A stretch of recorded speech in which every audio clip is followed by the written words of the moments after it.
If you've been enjoying those sweet high yield savings account rates over the past couple of years, I've got some news for you. Those rates are starting to come down. As of March 2026, we're seeing high yield savings accounts offering anywhere between 3.5% and 4.15% APY. But these rates are closely tied to Federal Reserve policy, and when the Fed cuts rates, which many expect to continue in 2026, your high yield savings account rate will likely follow. So in today's video, I'm going to walk you through 3 solid alternatives to consider as those rates decline: money market funds, Treasury Bond Ladders, and the corporate and municipal bond fund markets. More importantly, I'll break down the pros and the cons to each option and the tax consequences you need to understand before making any moves. Let's start with what's actually happening. High yield savings accounts have been paying great rates lately. According to recent data, top accounts are offering up to 4.15%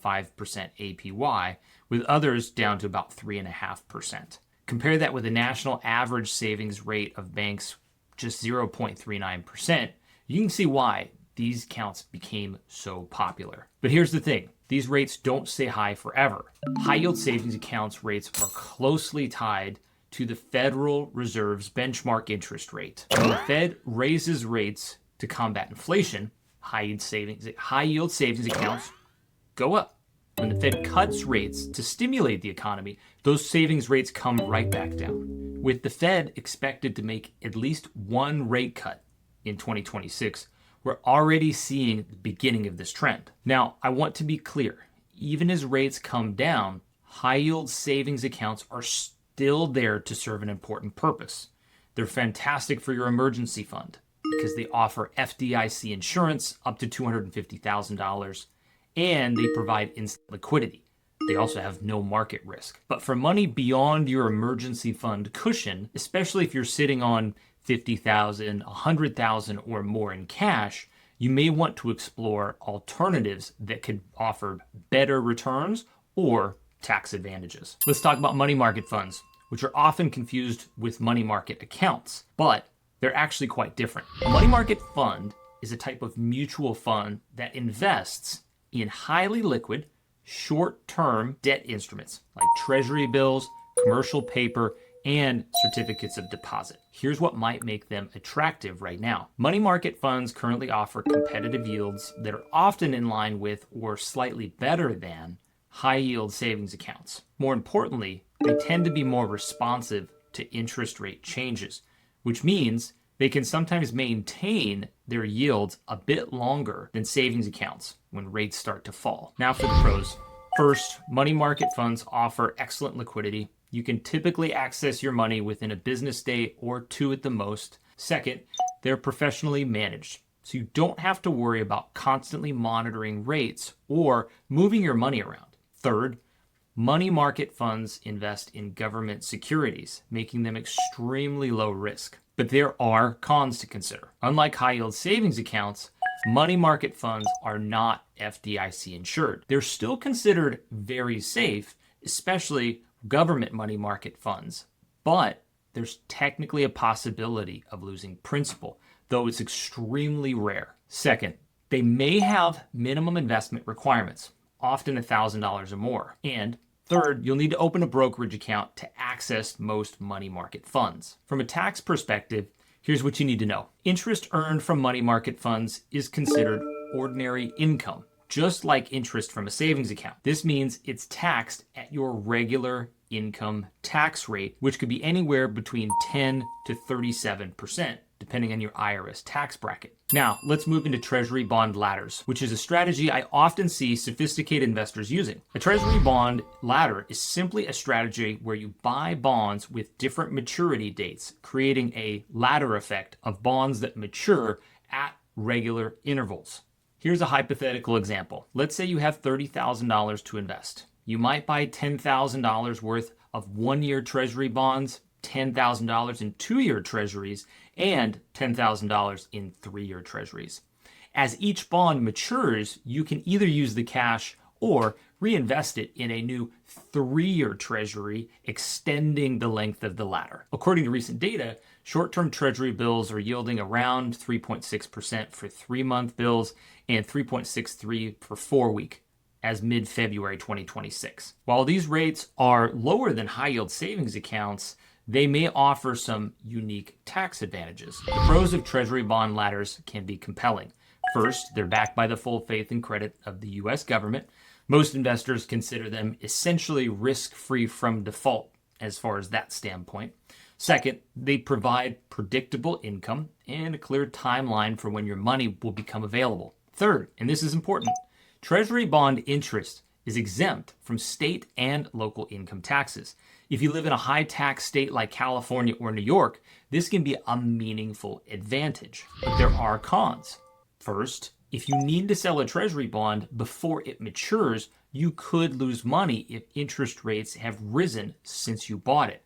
This is called interest rate risk. Second, the yields on shorter term treasuries are currently lower than many high yield savings accounts, so you might be giving up some income in exchange for a tax benefit. Third, setting up a bond ladder takes more effort than just opening up a savings account, but we can help you with that. On taxes, here's the key point. Treasury bond interest is subject to federal income tax, but it is exempt from state and local taxes.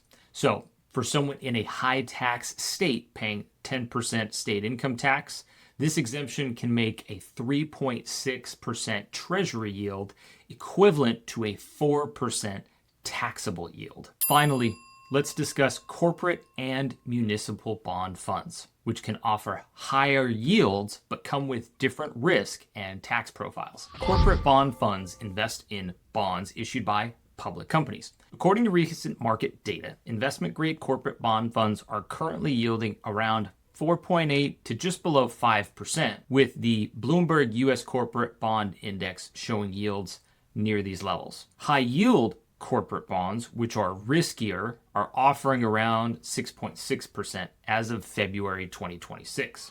Pros of corporate bond funds include higher yields than treasury bonds or savings accounts, and diversification across many different companies, and professional management. The cons are credit risk, companies can default on their bonds, interest rate risk, and the fact that all the interest is fully taxable at state and federal levels. Municipal bond funds invest in bonds issued by state and local governments. The key attraction here is the tax benefit. Municipal bond interest is typically exempt from federal income tax and often from state and local taxes if you buy the bonds issued in your home state. Let me illustrate why this matters. Let's say you're in the 32% federal tax bracket and the 9% state tax bracket in California. A municipal bond yielding 3.5% tax-free would be the equivalent of a taxable bond yielding about 5.9%. This is called the tax equivalent yield, and it's calculated by dividing the tax-free interest minus your tax rate. The pros of municipal bonds include significant tax advantages for high income earners, generally low default rates for investment grade municipals, and supporting local infrastructure projects. The cons include typically lower nominal yields than corporate bonds, less liquidity than government bonds, and the complexity in evaluating different municipal issuers. Believe it or not, cities and counties can default on their debt, just like other businesses. So how do you decide which alternative makes sense for you? Here are the key factors to consider. First, think about your time horizon. If you might need the money within the next 6 to 12 months, stick with a high yield savings account or a money market fund. If you have a longer time horizon of 2 to 5 years, treasury or bond ladders might make more sense. Second, consider your tax situation. If you're in a high tax bracket, especially a high tax state, municipal bonds become much more attractive. If you're in the lower tax bracket, the tax benefits matter less, and you might be better off with a higher yielding corporate bond, or even sticking with a high yield savings account. Third, think about your risk tolerance. Treasury bonds have essentially no credit risk. Investment grade corporate bonds have low risk, but high yield corporate bonds have meaningful risk. Municipal bonds generally fall somewhere in between treasuries and investment grade corporates. Here's a practical approach many clients use. They keep 3 to 6 months of expenses in a high yield savings account as an emergency fund. Then they might put additional cash reserves in a money market fund for slightly better yields and easy access. For money they won't need for 2 to 3 years, they might build a Treasury ladder. And for investors with high tax brackets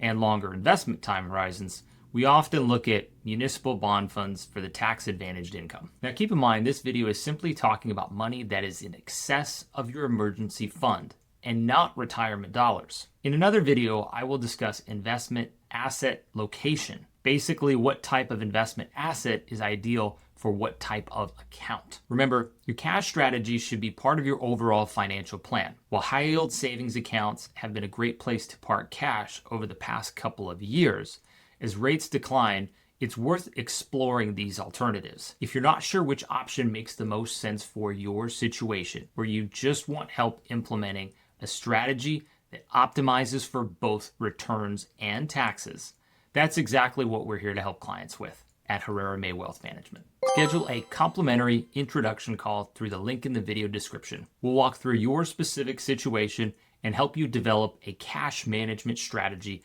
that makes sense for where you are today and where you're headed.